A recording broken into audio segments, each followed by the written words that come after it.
The man known to history as King Leonidas I of Sparta was born around 540 BC in the Greek city-state which he would one day rule.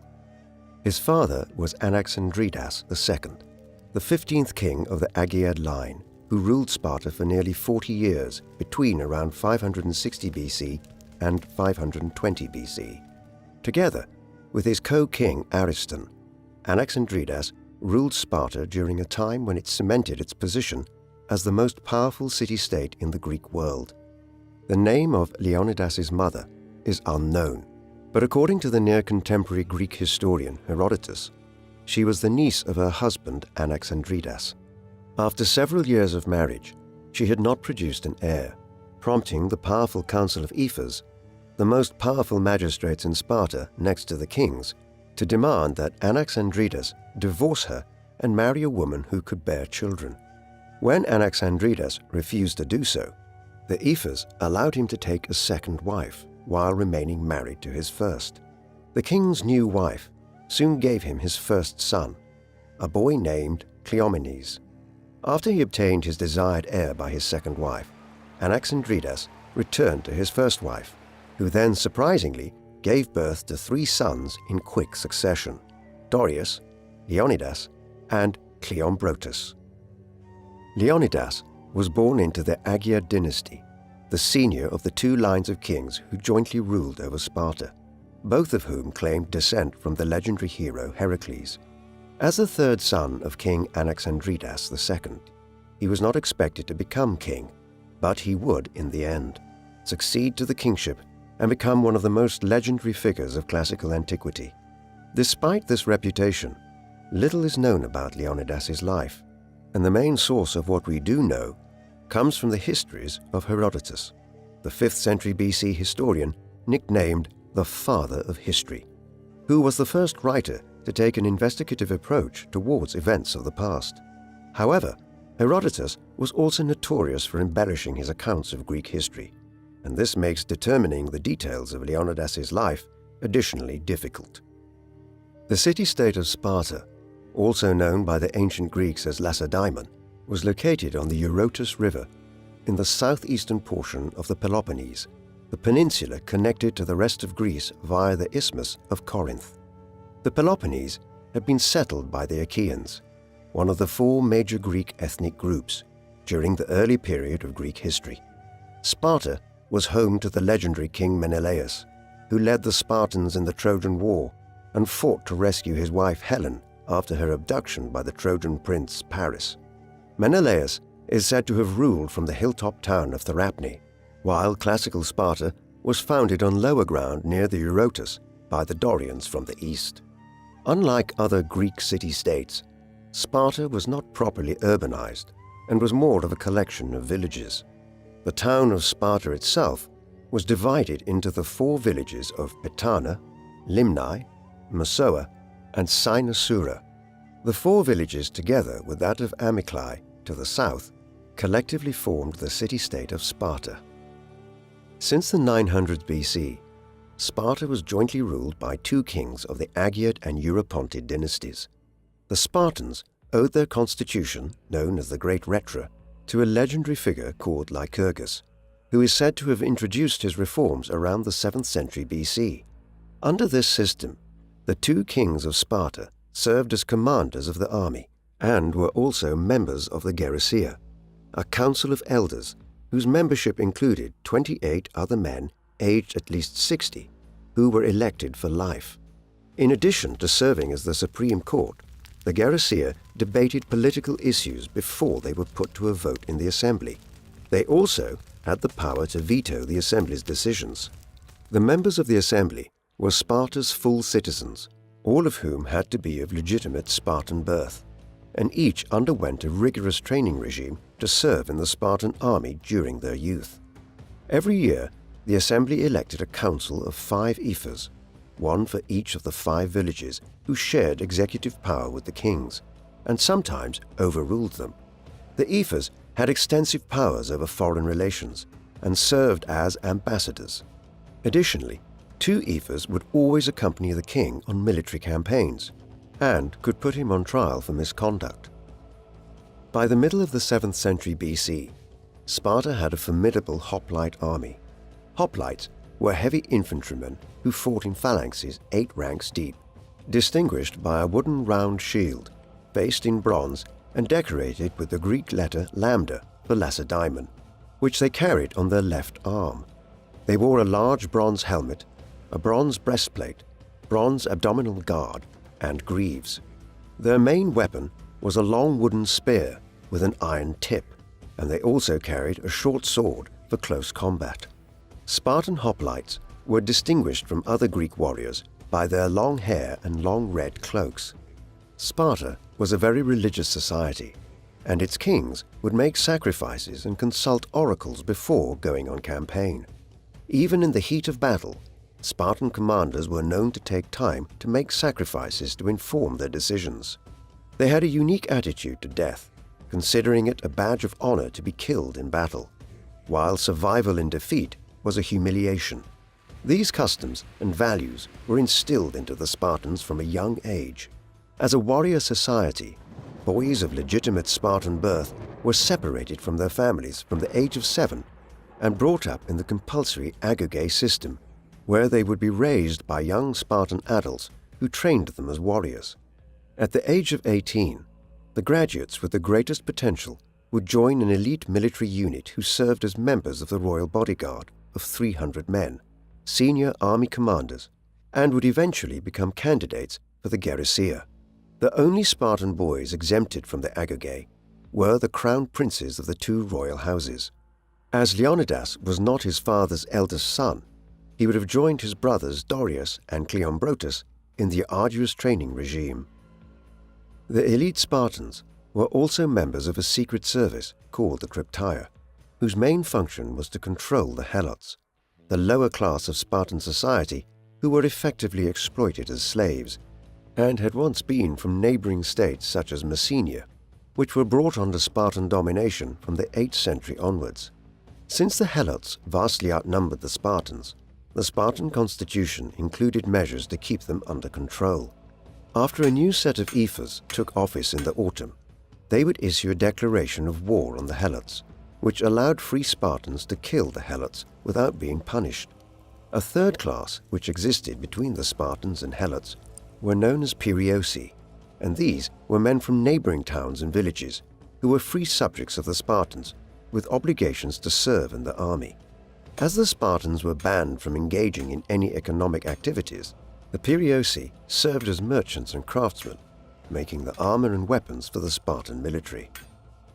Sparta was just one of over 1,000 city-states dotted around on the Mediterranean and Black Sea coasts, from the Straits of Gibraltar in the west to modern-day Georgia in the east, which collectively made up the Greek or Hellenic world. Although these communities were connected by a shared language, culture, and religion, they were independent entities who would often fight each other over control of land and economic resources. Most Greeks lived in Europe, but there was also a large population in Western Asia and a handful of settlements in North Africa along the coastline of places such as Cyrene, the ancient name for Libya. By the 6th century, many of these city-states had become democracies, but some continued to retain their kings or had been taken over by dictators and tyrants. Sparta was unique in being a diarchy with 2 kings. Around the time of Leonidas's birth, the most important and powerful city-states in mainland Greece included Thebes, Corinth, Argos, Sparta, and Athens. These city-states would then establish colonies further afield, some of which would become powerful city-states in their own right. Syracuse in Sicily was founded by Corinth. Ephesus in Turkey was founded by Athens, while modern-day Naples in Italy, which was known as Neapolis in ancient times, was initially settled by sailors from Rhodes. The only overseas colony founded by Sparta was that of Taras, modern-day Taranto in southern Italy. Unlike other Greek city-states, the Spartans satisfied the need for land by conquering the neighboring regions of Laconia and Messenia to the south and west. By the middle of the 6th century BC, the Spartans turned their attention to the region of Arcadia in the north.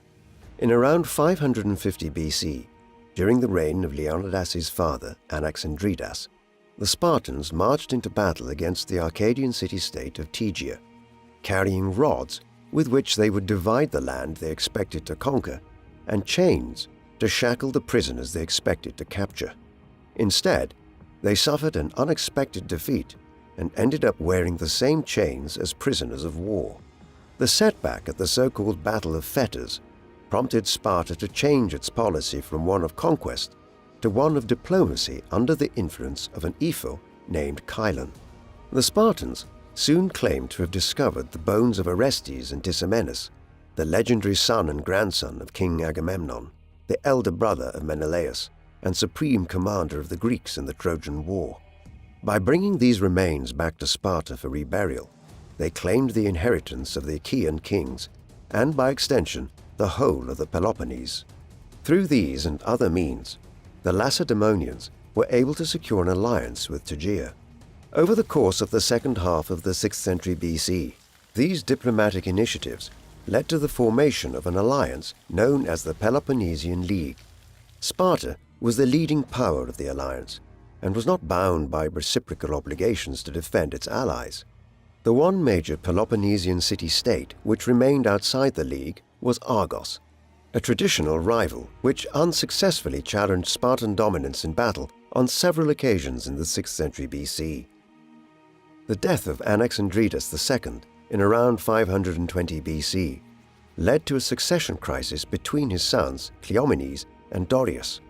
While Dorius claimed seniority as the son of his father's first wife, and on account of his military prowess by going through the Agoge, the Spartans kept a tradition and acknowledged their elder Cleomenes as the rightful king. After his failed attempt at claiming the crown for himself, Dorius tried unsuccessfully to found a Spartan colony in North Africa and later Sicily, but was killed in battle against the Carthaginians in Sicily in around 510 BC. Cleomenes proved to be an effective king whose influence extended across much of the Greek world. In 510 BC, he led a land invasion of Athens that resulted in the expulsion of the tyrant Hippias and his sons. The Spartan intervention enabled the Athenian politician Cleisthenes to establish a democratic government, and in 507 BC, Cleomenes responded to the calls of the pro-Spartan politician Isagoras to overthrow Cleisthenes and install an oligarchy. Although the Spartans managed to occupy the Athenian Acropolis, the people declared in favor of Cleisthenes and forced the Spartan king to withdraw, sending Isagoras into exile in the process. The failed intervention prompted Cleomenes to lead a large Peloponnesian army alongside his co-king of the Eurypontid royal house, Demaratus, against Athens the following year. The campaign of 506 BC proved unsuccessful when the army disintegrated after the Corinthians decided to withdraw their forces halfway through, following which King Demaratus also abandoned the army. Following the incident, Sparta agreed to create a Congress of the Peloponnesian League, where the allies could vote for or against military action. In order to prevent future disagreements on campaign, the Spartans also changed their constitution, forbidding the two reigning kings from leading the Spartan army on campaign together at the same time.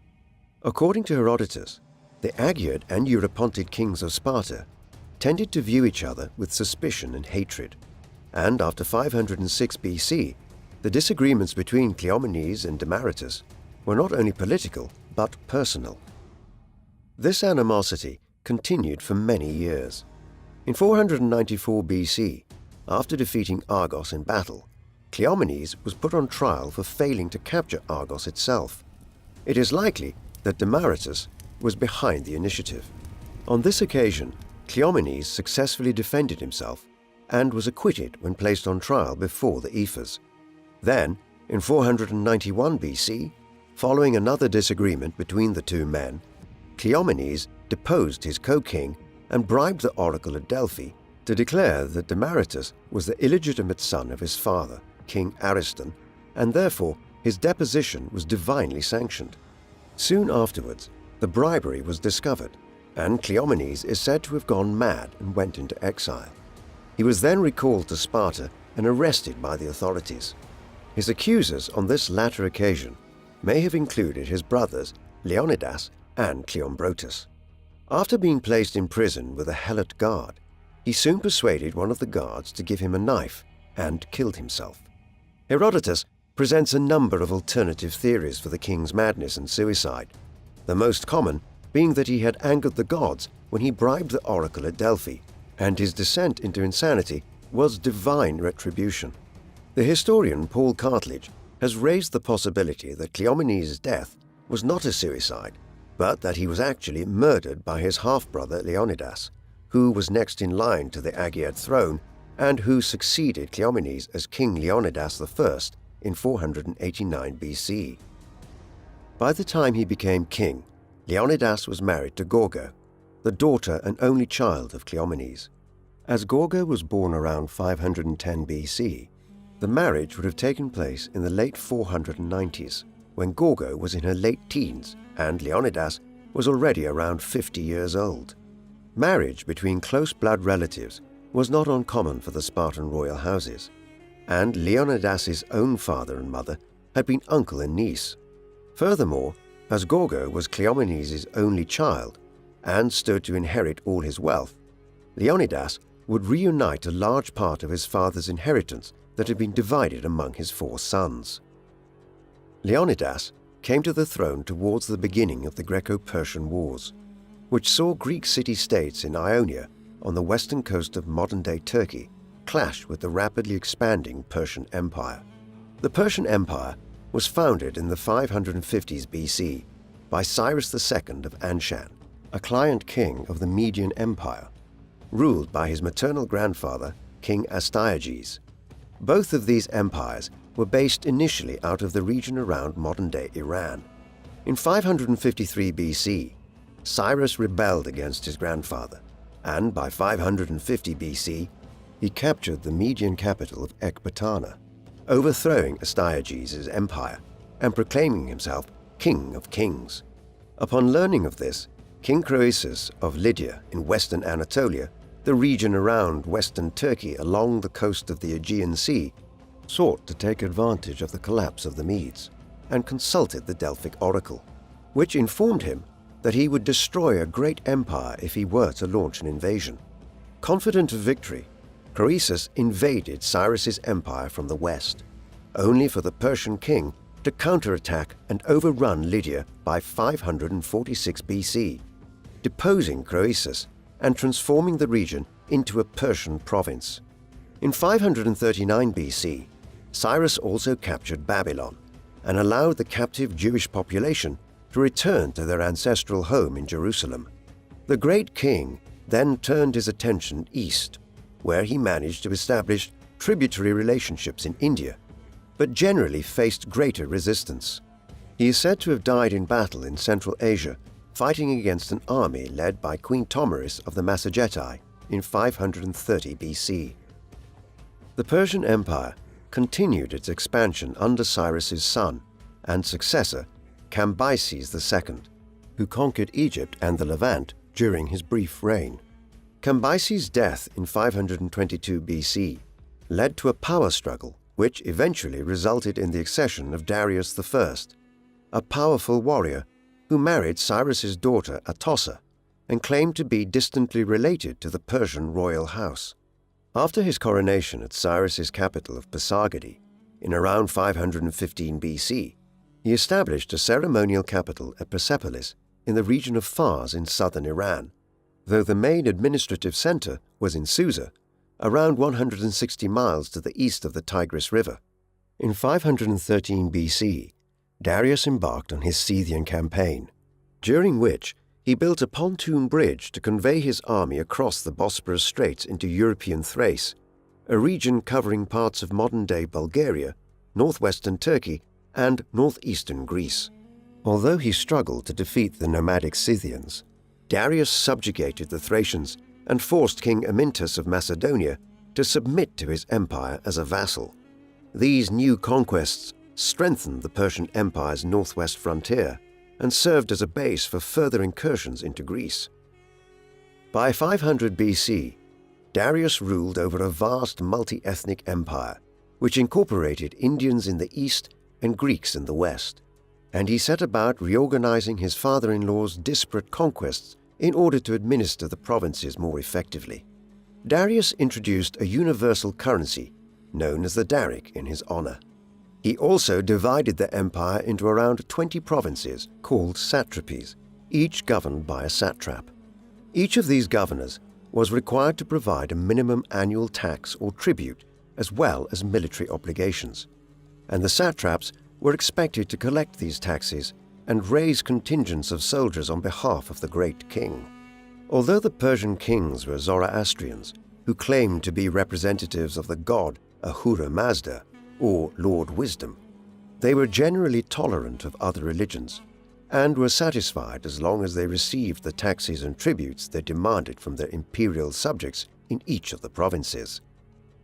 By the end of the 6th century BC, many of the Greeks in the Persian Empire in Lydia and Ionia were unhappy with Persian rule, and in 499 BC, the Ionian Revolt broke out under the leadership of Aristagoras, tyrant of the city-state of Miletus in southwestern Anatolia. Although several Greek regions rose up in revolt, the rebels needed alliances with the powerful city-states on the Greek mainland in order to stand any chance of defeating the mighty Persian Empire. Aristagoras personally went to Sparta to ask for aid from King Cleomenes, claiming untruthfully that the Persians could be easily defeated. This was not the first time the Spartans had received a request for military assistance against the Persians.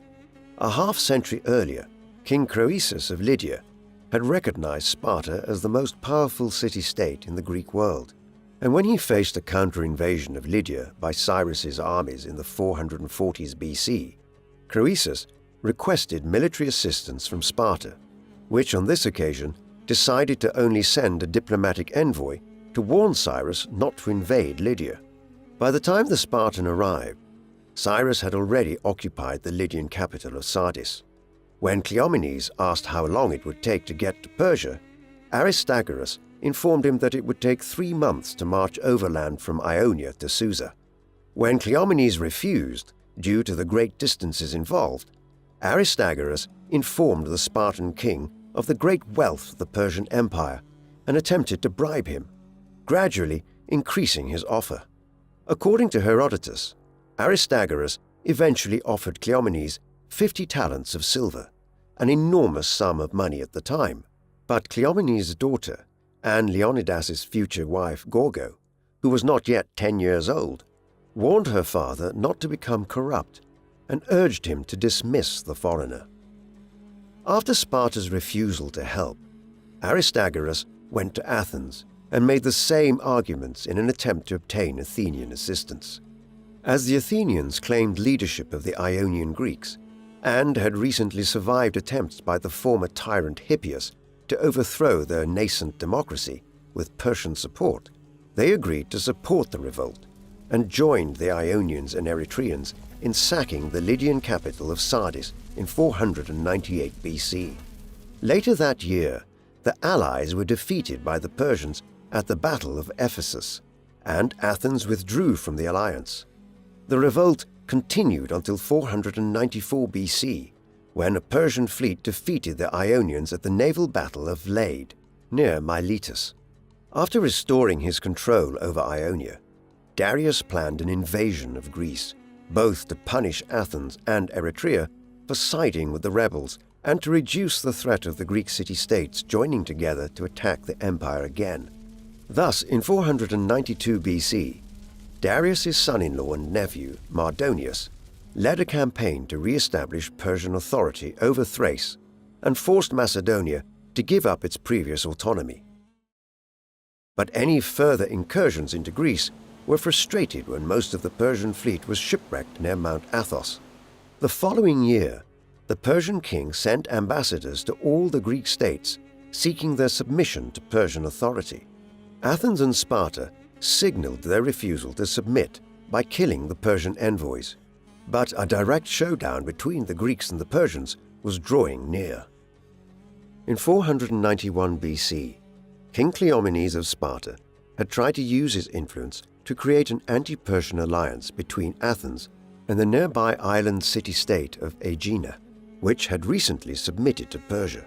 But his efforts at fostering Greek unity against the Persian threat were undermined by King Demaratus back home in Sparta, who criticized his co-king for siding with Athens, a traditional enemy against Aegina, a long-standing ally of Sparta. Demaratus' conspiring against Cleomenes led directly to the latter maneuvering to depose the former. After being mocked in public by his successor Leotychitus II, Demaratus left Sparta and took refuge in Persia, where he was given land by King Darius. In 490 BC, Darius launched an amphibious invasion of Greece, led by his nephew Artaphernes and a general named Datis. After easily subduing Eretria and burning the city to the ground, the Persians turned their attention to Athens. Although the Athenians were an emerging naval power, they did not yet have the capability to prevent the Persian army from landing at the Bay of Marathon, around 25 miles to the east from Athens. The Athenians sent the long-distance runner Phidippides to request help from Sparta. It's uncertain if Cleomenes or Leonidas was king at the time, but when the Athenian arrived after running over 150 miles in 48 hours, the Spartans agreed to send 2,000 hoplites. However, they stated that they could not leave until a religious festival which was being celebrated in Sparta at the time was over. As a result, by the time these Spartans arrived, the Athenians and Persians had already fought the Battle of Marathon. The Athenian army was commanded by Miltiades, who had previously ruled over an Athenian colony in Thrace and fought under Darius in his Scythian campaign of 513 BC, before siding with Aristagoras in the Ionian Revolt. Armed with his experience of Persian warfare, Miltiades deployed his army to block the exits of the plain of Marathon. After several days, the Persians decided to sail their army straight to Athens. While the Persian cavalry were embarking from their ships, Miltiades led his army of 10,000 men to attack the flanks of the Persian infantry before turning towards the center. Over 6,000 Persians were killed during the battle, at the cost of 192 Athenian dead, and an unknown number of casualties among Athens' allies from the city of Plataea. The Persians abandoned their ambitions to conquer Athens and returned home. This was the background against which Leonidas became one of Sparta's two kings. Not much is known about what happened in Sparta in the 480s BC after Leonidas became king. Although the Persians had been defeated at Marathon, the Spartans, Athenians, and others fully expected that they would return before long. Darius died in 486 BC, without fulfilling his ambitions to conquer Greece, and was succeeded by his son Xerxes.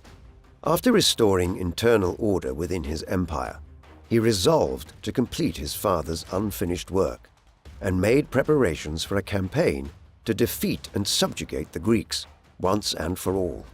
News of these preparations reached Sparta in around 484 BC. Regretting the earlier decision to kill the Persian envoy sent by Darius in 491 BC, the Spartans decided to send a human sacrifice to the Persians in an attempt to appease the gods for their sacrilegious deed 7 years earlier. 2 men volunteered for the sacrificial mission, and both were sent on the journey. But when they arrived at Xerxes' court at Susa and informed the great king of the proposed sacrifice, Xerxes laughed and considered it a joke. The cultural misunderstanding may have spared the lives of the 2 Spartans, but preparations for the invasion of Greece continued as before. As part of his preparations, Xerxes ordered a canal to be dug through Mount Athos in northeastern Greece, hoping to prevent a repeat of the disaster when the Persian fleet had attempted to go round the Athos promontory during Mardonius's invasion of 492 BC. Xerxes also ordered the construction of a bridge of boats across the Bosporus or Hellespont, like Darius had done more than 20 years earlier when he first conquered Thrace. Unlike his father, Xerxes took steps to prevent any sabotage of these invasion plans by ensuring that his Greek subjects were not involved in the project. Instead, he ordered his Phoenician and Egyptian subjects to chain the boats together with thick papyrus rope. Xerxes could also count on a large contingent of Greek subjects, including the Thracians and Macedonians.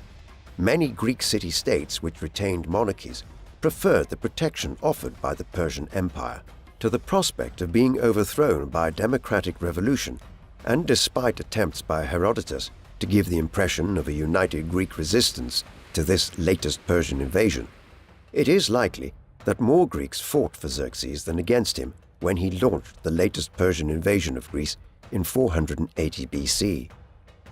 Sparta was the first of the Greek city-states to be warned of an imminent Persian invasion. According to Herodotus, the deposed king Demaratus, who was in exile in the Persian Empire, continued to sympathize with his native land and decided to send a warning to Sparta. In order to keep the message secret, he inscribed it on a wooden tablet which he covered with wax to conceal the message. When the item arrived in Sparta, everyone was confused as to what it meant, but Leonidas's wife, Gorgo, suspected that there could be a hidden message underneath and suggested removing the wax. After the wax was burned away, Demaratus's message was revealed, and the Spartans passed on the warning to the other Greek city-states. While Sparta and its allies in the Peloponnesian League served as a powerful armed force on land, the Greeks continued to lack a major naval force. The Athenian political leader, Themistocles, who emerged as the most influential politician in Athens during the 480s BC, was a keen advocate for Athens to build its naval capacity in order to resist a Persian invasion fleet. In 483 BC, Themistocles exploited the discovery of a rich seam in the silver mines at Laurium and proposed to the Athenian assembly that the silver should be used to finance the construction of a fleet of 100 or 200 new triremes, the fast and agile warships named after their 3 tiers of oars. As the Persian threat was considered rather distant for the time being, Themistocles claimed that the fleet was to be used against Aegina, which had inflicted a series of naval defeats upon Athens since siding with the Persians in 491 BC. The assembly voted in favor of the proposal, allowing Athens to build a fleet capable of confronting the Persians. Thus, by the time Xerxes began his final preparations for the invasion of Greece in 480 BC, the oracle at Delphi was able to inform envoys from Athens that while their city would be destroyed, the wooden wall shall remain unconquered. While some Athenians claimed that the oracle referred to the hedges that used to surround the Acropolis, Themistocles convinced his fellow Athenians to place their faith in his navy, which he believed was the wooden wall, which the oracle was referring to as the salvation of Athens.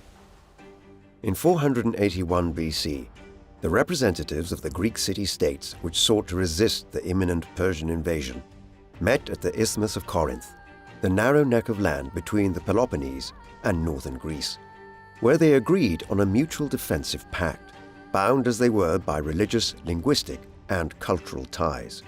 The alliance included 31 city-states, half of which were members of the Peloponnesian League or otherwise associated with Sparta. Given its preeminent position among the city-states, Sparta was the undisputed leader of the coalition, and Spartan military commanders would lead the allied Greek forces on both land and sea during the war, even though the Spartans were not known for their naval prowess. On land, however, there was no disputing King Leonidas's credentials to lead the allied army. In the spring of 480 BC, Xerxes finally led his invasion force across the pontoon bridges he had painstakingly constructed over the Hellespont in the past few years. While Herodotus claimed that the invasion force numbered over 2 million men, based on the capacity of the Persian Empire at the time, it is unlikely that Xerxes' army would have exceeded more than 200,000 men. Herodotus claims that the invasion force included up to 60 ethnic groups, including Persians, Medes, and Parthians from Iran, Bactrians from the region around modern-day Afghanistan, Indians from what is now the Punjab, as well as a wide array of other subject peoples, such as the Lydians, Arabians, Egyptians, Ethiopians, Libyans, and even many Greeks, The Persian force included the 10,000-strong royal bodyguard known as the Immortals, who were commanded by a nobleman named Hydarnes. According to Herodotus, the Persian fleet numbered over 1,000 ships, including large contingents from the Phoenicians, Egyptians, Cypriots, and more than 300 ships from the king's Asian Greek subjects. Among the latter were 5 warships commanded by a woman named Artemisia, who was queen of Halicarnassus. The large Persian army proceeded at a slow pace through northern Greece, partly as a result of the army's long supply train, and partly due to Xerxes' desire to use its imposing presence to present a sense of inevitable victory which would convince wavering Greeks to submit to Persian rule. In July, the Persians approached the Vale of the Tempe, on the border between Macedonia and Thessaly. An allied Greek army of 10,000 men, under the joint command of the Athenian Themistocles and a Spartan named Leonidas, awaited the invading force. When King Alexander I of Macedonia alerted the allied army of the imminent arrival of Xerxes, he informed Themistocles and Leonidas not only of the vast numbers of men and ships in the invading force, but also that the allied defenses could be outflanked. This information prompted the allied army to withdraw and return to the Isthmus of Corinth for further deliberations. The wavering Thessalians submitted easily to the Persians, allowing Xerxes to continue his march south without much difficulty. In the meantime, the Persian fleet sailed to Cape Sepias, opposite the island of Euboea. After withdrawing from their first defensive position, the Greek allies decided to resist the Persians by land at the pass of Thermopylae and by sea at nearby Cape Artemisium on the northern tip of Euboea. Despite the desperate military situation, the religious calendar proved a complicating factor for the Greek coalition, as the Olympic Games were due to be held that August. Held in honor of Zeus, king of the gods, the Olympian Games were one of 4 pan-Hellenic games which brought together athletes and spectators from all over the Greek world. Sparta's religious obligations were twofold, as they were also preparing for the annual Carneia festival in honor of the god Apollo. Nevertheless, as leaders of the anti-Persian coalition, the Spartans had to send an army to Thermopylae as a gesture of resistance. Otherwise, the coalition could easily fall apart, with individual city-states siding with Xerxes in the face of his advancing army. Furthermore, the Spartans had consulted the oracle at Delphi, which had informed them that either Sparta would be occupied by the Persians, or they would be mourning the death of a king. Guided by these considerations, Sparta sent King Leonidas and a small army of 300 hoplites for the defense of Thermopylae. Although this was a small percentage of the 8,000 or so Spartan warriors available, most of the 300 would have been part of the elite royal bodyguard. Leonidas also stipulated that the men who accompanied him were to have a living son, a sign perhaps that the king was convinced, perhaps owing to the oracle's declaration, that he and his 300 men were destined to die in battle. Accordingly, he wished to ensure that each of the 300 men's family line could be continued by their surviving sons. When Leonidas left for Thermopylae, he advised his wife Gorgo to, quote, marry a good man and have good sons, though they already had a young son of their own named Pleistarchus. With this done, Leonidas and the 300 marched to Thermopylae, perhaps aware that death awaited them there. It is this spirit which led 2 men to volunteer to sacrifice themselves to the Persians in the name of peace in 484 BC, only to be misunderstood by Xerxes. Such misunderstandings were less likely during Xerxes' invasion of 480 BC, as he had with him a prominent Spartan advisor, the same Demaratus who had been removed as king of Sparta by Cleomenes 11 years before. Earlier in the campaign, the great king asked him whether the Greeks would be motivated to resist. Demaratus replied that his fellow Spartans, quote, will fight as no others, no matter how few against however many, and that they were accustomed not to retreat from the battlefield even when outnumbered, to stay in formation, and either to win or to die. However, Xerxes foolishly dismissed the very notion that men would fight so courageously of their own volition. In addition to the 300 elite hoplites, the Spartan army also included around 1,000 perioeci and the same number of helots. These were reinforced by small contingents of Peloponnesian allies, allowing Leonidas to march to Thermopylae with around 4,000 men. As they approached the pass in northern Greece, the coalition army was joined by 1,100 Boeotians and contingents from the neighboring Locrians and Phocians, each of whom contributed around 1,000 men. Adding all these disparate contingents together, Leonidas commanded an army of some 7,000 men at Thermopylae, awaiting the Persian horde. The name Thermopylae means hot gates in Greek. This describes a narrow pass between the Calydroman Massif, a mountain to the west, and the Gulf of Maliarchos to the east. There were 3 such gates through the region. Leonidas deployed most of his men at the middle gate, a 15 to 20 meter long stretch at the narrowest point of the pass. The gate was already protected by an existing Phocian wall, and upon their arrival, the Greeks began to refurbish it. Leonidas was soon informed by men from nearby Trachis that there was a narrow mountain path called Anapea, which snaked around the pass and emerged around the east gate to the rear of the Greek position. Accordingly, the Spartan king ordered his 1,000-strong Phocian contingent to guard the path, which was so narrow that in places men could only advance in single file. Any attempt by the Persian fleet to attack the Greek position from the sea was protected by the Greek fleet at Artemisium, commanded officially by the Spartan Eurybiades, but in effect by Themistocles. Leonidas's Peloponnesian allies may have hoped that Xerxes would not arrive until the end of the Olympic Games, and their home cities would have time to summon their full contingents to do battle at Thermopylae. But the Persian army arrived in mid-August, with the religious festivities still ongoing. At this juncture, the Peloponnesians suggested to Leonidas that they should withdraw to the Isthmus of Corinth and await further reinforcements there. The king of Sparta briefly considered this, but protests from the local Locrians and Phocians at the prospect of being abandoned to face the Persians alone prompted Leonidas to keep his army at Thermopylae, while sending messengers to allied city-states to request reinforcements as soon as possible. A famous incident occurred at this time when a soldier complained to Leonidas that the Persian army was so large that its arrows would blot out the sun. The Spartan king, unfazed by such a daunting prospect, remarked that if that were so, the Greeks would have a comfortable time fighting in the shade. However, Herodotus attributes the quote to a Spartan warrior named Dionysius. When Xerxes was deploying his army at the western end of the pass, he sent a scout on horseback to find out what the Greeks were up to.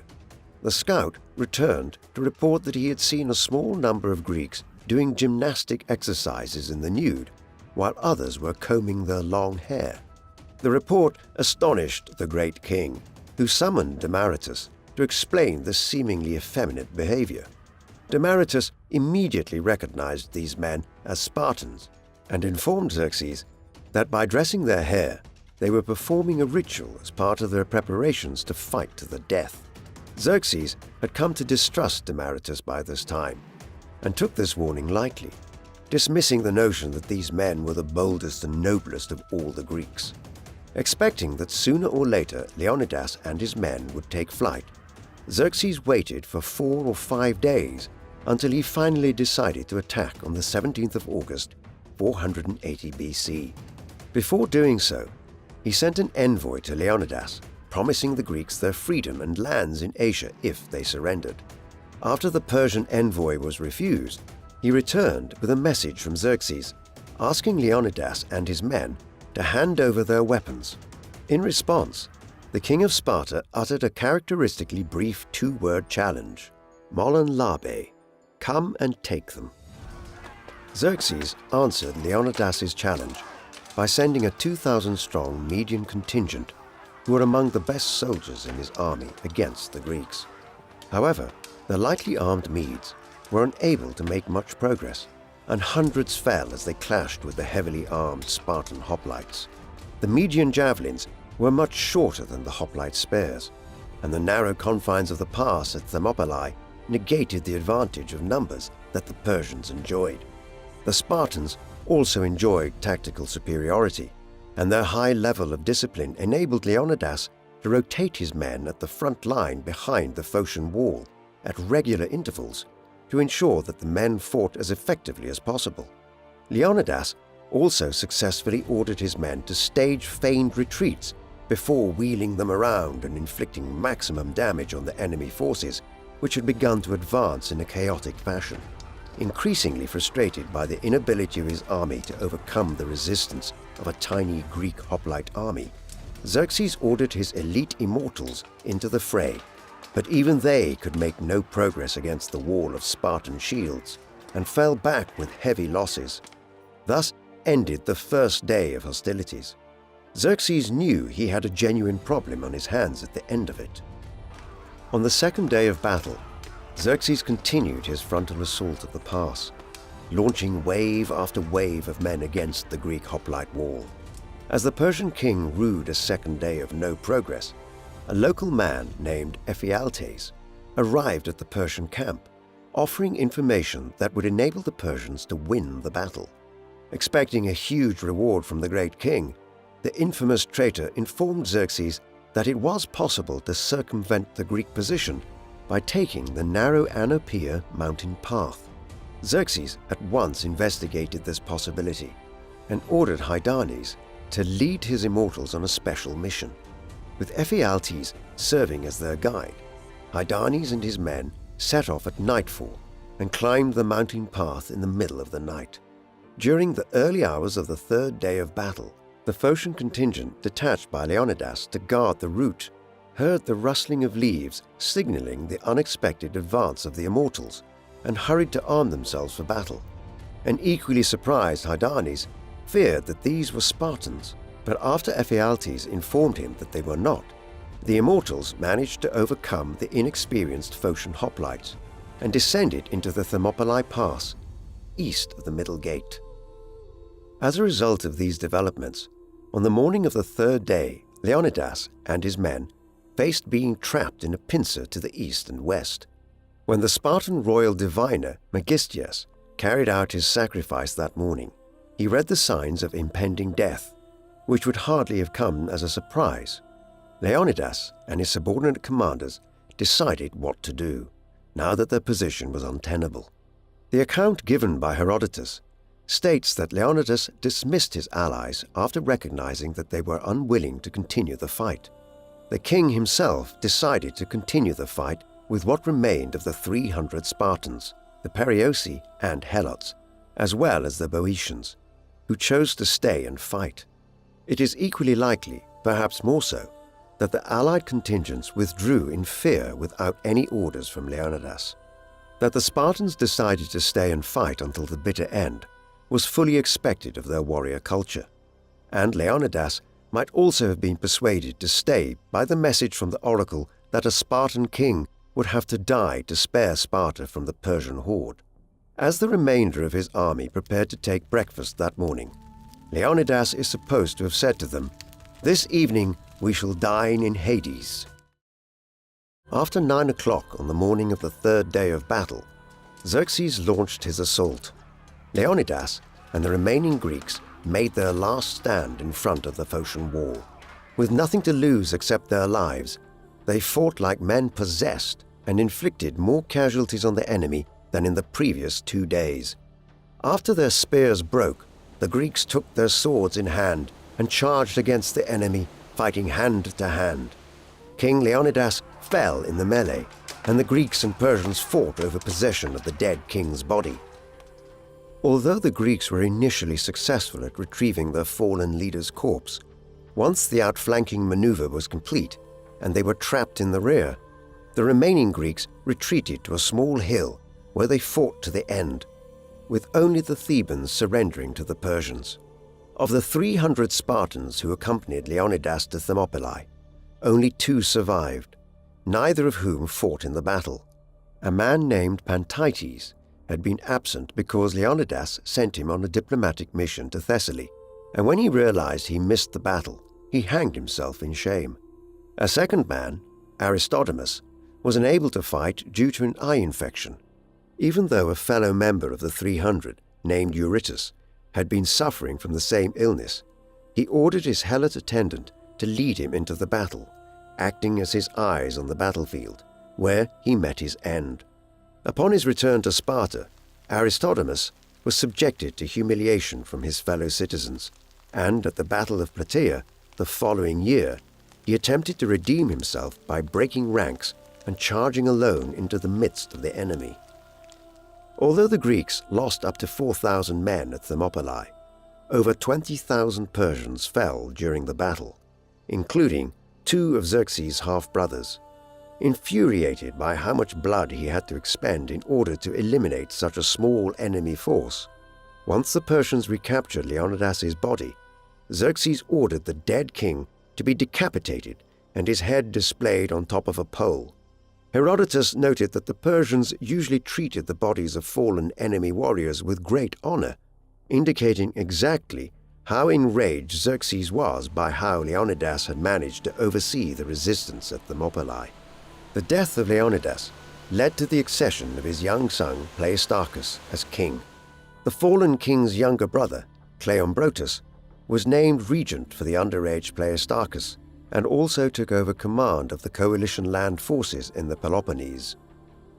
While Leonidas and his small army fought at Thermopylae, 271 Greek triremes fought with a Persian fleet of up to 800 ships at Artemisium. On the first day of battle, the Greeks sank 30 enemy ships, while a Persian detachment sent around the eastern coast of Euboea to outflank the Greeks was shipwrecked. After a day of relative calm, the Persian fleet launched a sustained assault on the Greek fleet, and both sides incurred considerable damage over the course of the day. When Themistocles received news of the defeat at Thermopylae, he realized that there was no longer any strategic value in remaining at Artemisium, and ordered the fleet to withdraw to Salamis on the Saronic Gulf to the west of Athens. On land, Cleombrotus prepared to make a stand on the Isthmus of Corinth by ordering his men to destroy the road leading through it and to build a defensive wall across the region.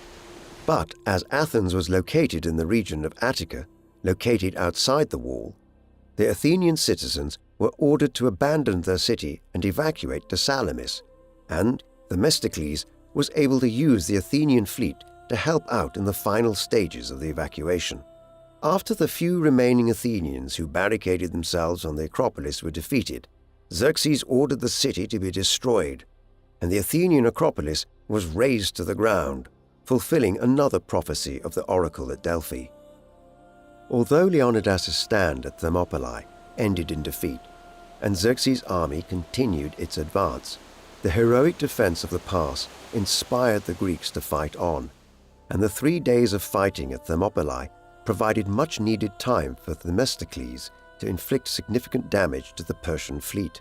The Spartans and their Peloponnesian allies anticipated that the next phase of the war would follow in a similar vein to that of Thermopylae and Artemisium, with the Peloponnesian army fighting to hold the choke point at the Isthmus of Corinth, while the allied navy held the Persian fleet in check at Salamis.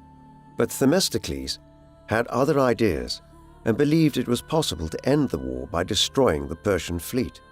Although he had received reinforcements since Artemisium and commanded a fleet of almost 400 ships, Themistocles was still outnumbered by the Persians. During the Battle of Salamis in late September, the Allied navy managed to win a decisive victory over the Persians, sinking over 200 enemy ships in the process. The naval battle marked the turning point of the war and prompted Xerxes to return home with much of his army, fearing that the Greek fleet might sail up the Hellespont and destroy his pontoon bridges to trap him in Greece. While Xerxes personally abandoned the campaign, the war was not yet over, and the Persians continued to occupy much of the Greek peninsula.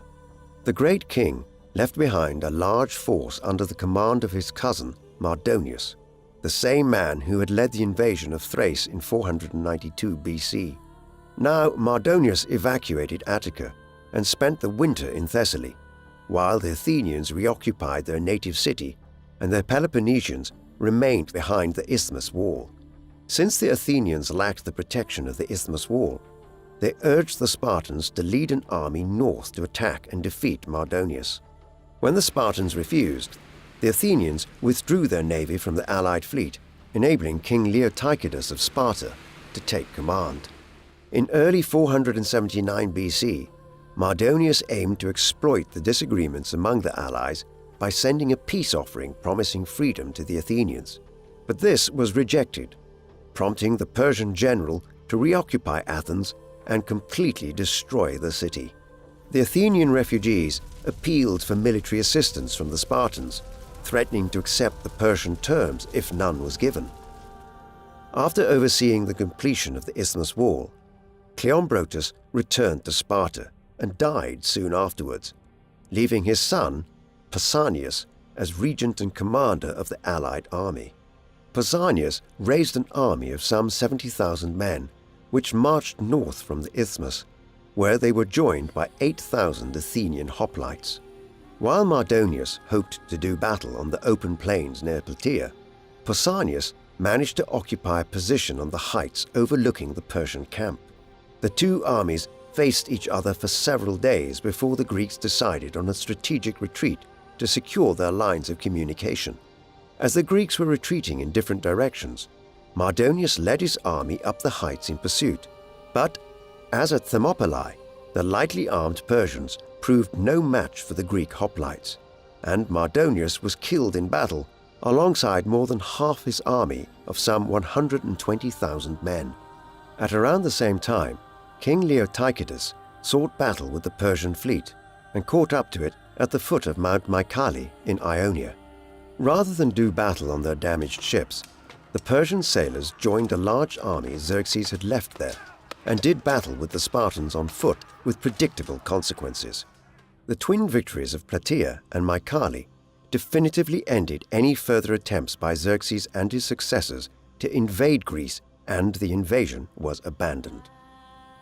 After the Persians evacuated Greece, the Greeks erected a stone lion at Thermopylae in memory of Leonidas, near the spot where he fell.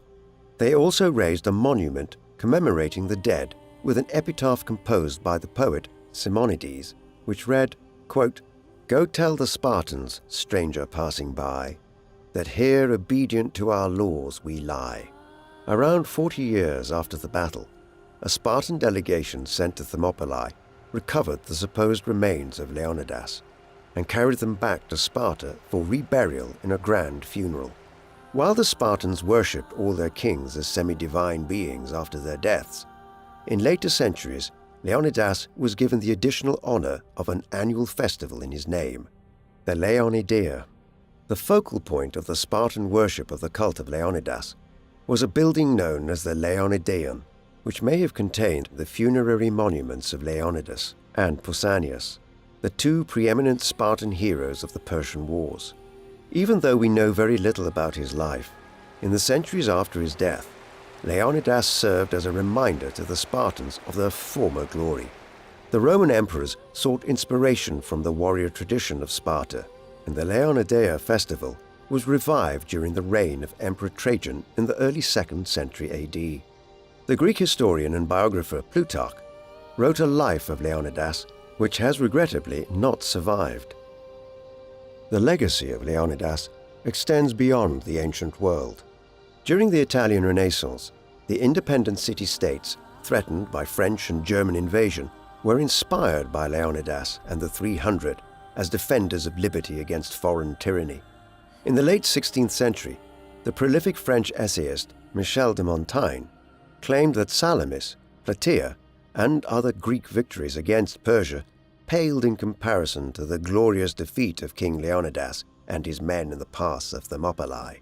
In 1814, the French neoclassical painter Jacques-Louis David completed his canvas of Leonidas at Thermopylae. Although his patron, Napoleon Bonaparte, was initially puzzled as to why David would choose as his heroic subject an ancient warrior who succumbed to defeat, he later recognized the power of the Spartans' patriotic sacrifice. The example would have seemed extremely relevant as David completed his painting after Napoleon fought a valiant but ultimately unsuccessful campaign defending France from invasion by a coalition of Austrian, Prussian, and Russian armies. In his epic poem, Don Juan, the English romantic poet Lord Byron, who championed and later perished in the cause of Greek liberation, laments the lack of valor among his contemporary Greeks. "Earth, render back from out thy breast a remnant of our Spartan dead. Of the 300, grant but 3 to make a new Thermopylae." As the Royal Air Force faced the German Luftwaffe over the skies of southern England in the summer of 1940, Winston Churchill must have had Leonidas and the 300 in mind when he proclaimed, quote, "Never in the field of human conflict has so much been owed by so many to so few." Yet the legacy of Sparta was claimed not only by the Allies, but also by Nazi Germany. The organization of Spartan society, with a pure-born masterclass of warriors supported by an underclass of helots, served as a model for Hitler's racial utopia, and Hermann Goering alluded to the glory of the 300 when referring to the German Sixth Army surrounded by the Soviets at Stalingrad. The legacy of the Spartans, with Leonidas and the 300 as one of the most prominent examples, remains controversial and complex. While the 300 have gone down in history as the heroes of Thermopylae, the Helots and Perioeci, who had no choice but to comply with Leonidas's orders to fight to the death, have largely been forgotten. In spite of all the legends that have emerged concerning Leonidas's life over the centuries, we know surprisingly little about him. As the third son of King Anaxandridas, he went through the rigorous agoge training program alongside his 2 brothers and was brought up to follow the principles of Sparta's warrior culture, including a sense of honor and glory in death. At around the age of 50, he married his wife, Gorgo, the daughter of his half-brother King Cleomenes, and not long afterwards may have been involved in his deposition and death, following which Leonidas became one of Sparta's co-kings. He would have played a leading role in Spartan deliberations over how to deal with the Persian threat, but he does not come into focus until the invasion of 480 BC. As commander of an understrength Greek army, weakened by religious obligations and a reluctance to face the enormous Persian horde, he decided to make a stand at Thermopylae, despite the poor numerical odds, offering unbreakable resistance and inflicting a considerable amount of damage on the Persian army over 2 full days. Even after being outflanked, he decided against withdrawing his whole army and fought a desperate rearguard action that inflicted a disproportionate number of casualties on the enemy before succumbing to the last man. While Leonidas and his army were defeated at Thermopylae, their brave resistance inspired the Greeks to triumph over the Persians at Salamis and Plataea. What do you think of King Leonidas I of Sparta? Was he a defender of freedom against a despotic imperial enemy?